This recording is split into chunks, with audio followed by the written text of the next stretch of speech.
Si te interesa participar en directo de nuestros videochats, donde puedas formular tus consultas, las cuestiones que te preocupan como víctima, como amigo de alguien que está sufriendo esto, familiar de alguna víctima, no olvides abonarte a este canal desde el que vas a poder acceder en directo quincenalmente a nuestros videochats, donde vas a poder hacer consultas y poder participar en directo formulando aquellas cuestiones que te puedan preocupar en relación a este mundo inquietante de los psicópatas integrados y los procesos de victimización que suelen producir. No olvides abonarte aquí debajo en el link que tienes a tu disposición. Bienvenido.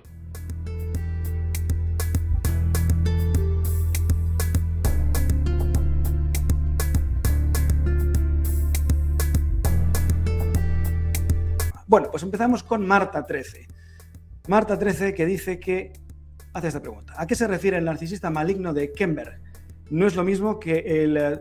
TNP, imagino que es trastorno de la persona narcisista, me imagino que será así. Los expertos lo confunden con el psicópata. ¿La almagemelización la hacen igual el narcisista y el psicópata? Bueno, aquí es una pregunta muy interesante porque el problema es que Otto Kernberg, que es el autor al que se refiere Marta 13, que es uno de los grandes autores que ha escrito sobre el narcisismo, pertenece a una tradición de pensamiento, pues como no puede ser de otra manera, psicoanalítico. Ya sabéis que para mí el psicoanálisis no es una tecnología adecuada a la hora de abordar en general los procesos de victimización y menos los traumas de traición, en la medida en que se produce una revictimización a veces tácita o incluso explícita a manos del psicoanalista, que tiene un paradigma, un modelo de conocimiento que involucra intrínsecamente en el proceso de victimización la culpabilidad, responsabilidad o incluso el masoquismo de la propia víctima. Y por tanto, esta consideración en la base del tratamiento psicoanalítico ya lo invalida de raíz. Otto Kernberg y otros psicoanalistas utilizan el término maligno, veremos que hay alguna variación también, porque consideran que el narcisismo puede tener dimensiones positivas y que de alguna manera todos tenemos un narcisismo primario que es saludable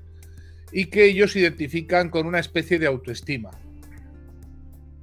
Para ellos dirían el narcisismo es la dosis, diríamos, normal que podemos tener de respeto, aprecio o consideración por nosotros mismos, y por eso hay que poner el adjetivo de maligno cuando este narcisismo benévolo para ellos o normalizado alcanza cotas extraordinarias. Yo no participo para nada de este planteamiento. Para mí el narcisismo equivale a una radical ausencia de autoestima que lleva a que el sujeto necesita compensar, debido a ese narcisismo, con un sucedáneo en forma de éxito, notoriedad, popularidad u otras derivaciones como es el dinero, el poder, la fama. Y ese modo de compensar esa falta radical de autoestima provoca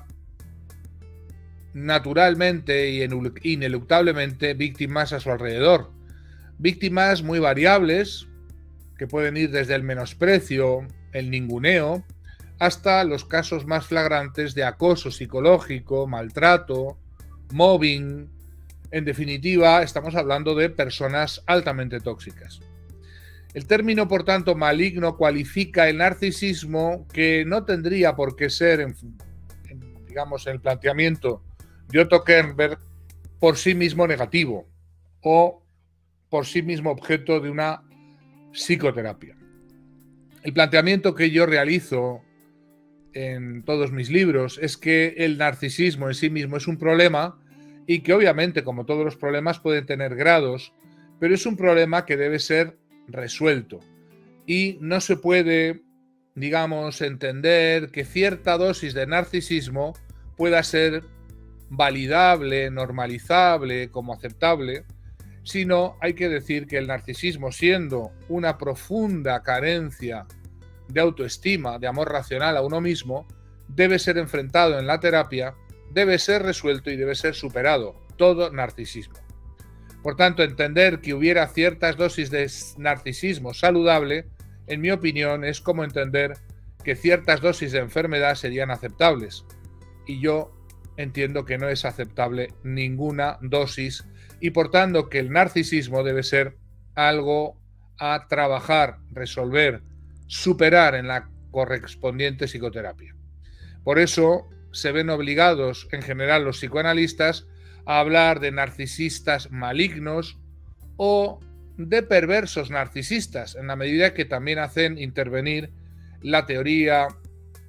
freudiana y psicoanalítica para explicar el narcisismo en la relación con la impulsividad sexual y por tanto, como para ellos, para los psicoanalistas, es una desviación de la libido, desviación, digamos, de la energía sexual. Yo no participo para nada de estos planteamientos, creo que el narcisismo es un problema que debe ser atajado, contenido en terapia y que no caben dosis validables, saludables, normalizables de este problema. El trastorno narcisista de la personalidad, que seguramente es lo que quiere decir Marta cuando hace la pregunta, es una patología, uno de los trastornos de la personalidad definidos en la DSM-5, prácticamente desde hace décadas, es definido como un trastorno de la personalidad y, por tanto, definido con arreglo a criterios objetivables, no meramente subjetivos, que tienen que ver con un sujeto que tiene una excesiva idea de su importancia, de su relevancia, y que se dedica a denigrar, hundir, acosar, hostigar y maltratar a las personas que tiene a su alrededor para sobrevivir a ese yo pobre, enfermizo, limitado, que es el que el narcisista presenta. En esa, digamos, definición, que tiene una serie de criterios por los cuales podemos acotar el trastorno y, por tanto, definir hasta qué punto una persona está o no está presentando tantos o cuantos de esos indicadores, este trastorno narcisista de la personalidad no debe ser, en mi opinión, confundido con la psicopatía. La psicopatía no es ningún trastorno de la personalidad, no es ninguna patología mental, es una condición del ser en la que la persona que la presenta, bien por razones innatas, que todavía no conocemos bien su etiología, o bien por haberle sobrevenido la psicopatía, carece de emociones, carece de norma moral y su comportamiento social es altamente peligroso por depredador. La psicopatía, por tanto, se configura como una condición hasta donde llega nuestro conocimiento irreversible, que no tiene terapia, mientras que el trastorno narcisista de la personalidad sí que tiene remedio, trabajo terapéutico, aunque sabéis muy bien los miembros del canal que esta terapia es improbable porque el narcisista presenta unas condiciones por las que su trastorno le ha aclimatado, le ha instalado en una área de comodidad por la que no siente ninguna necesidad de cambiar, de salir de ahí, de evolucionar hacia otro lugar. Y por esto, aunque la terapia del narcisista es posible, lo cierto es que no es probable y que la gran mayoría de los intentos terapéuticos que realizamos con personas que generalmente son traídas de la oreja a la psicoterapia por sus familiares, por sus parejas, no tienen éxito en la medida en que no tienen verdadera motivación intrínseca y viven su trastorno como egosintónico. Es decir, algo con lo cual están muy identificados, que no les plantea ningún problema, que no les plantea ninguna incomodidad y por eso pues su motivación para el cambio es escasa y en ese sentido no va a ser fácil ni probable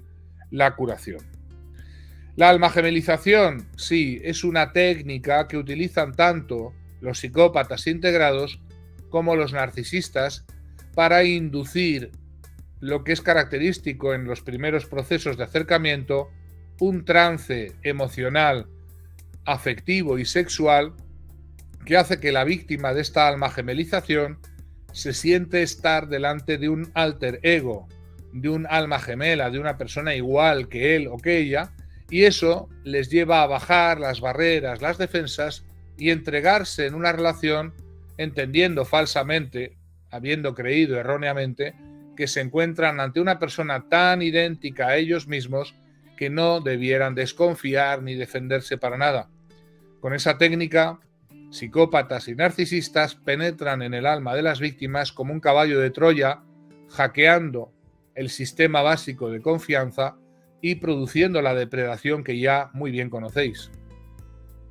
El problema más habitual de la víctima de amor cero es la disonancia cognitiva, la incapacidad de creer lo que está pasando, o las dudas que atenazan a la víctima respecto a si será o no será psicópata, narcisista o medio pensionista. Lo importante es conocer con una herramienta concreta que te lleva pocos minutos si estás en ese caso del amor cero o no, o estás en otro tipo de problema que puede existir en una pareja. Si quieres salir de dudas, ponemos a tu disposición en nuestra web el test cero, un test muy breve que se contesta en menos de 2 minutos y que te va a dar las 12 dimensiones del comportamiento psicopático y narcisista que un ser humano puede desarrollar. Con ese test, cuyo vínculo tienes aquí, vas a poder conocer en pocos días y salir de dudas respecto a tu relación si estás en una de estas situaciones y quizás tienes que tomar ciertas medidas de prevención o precaución.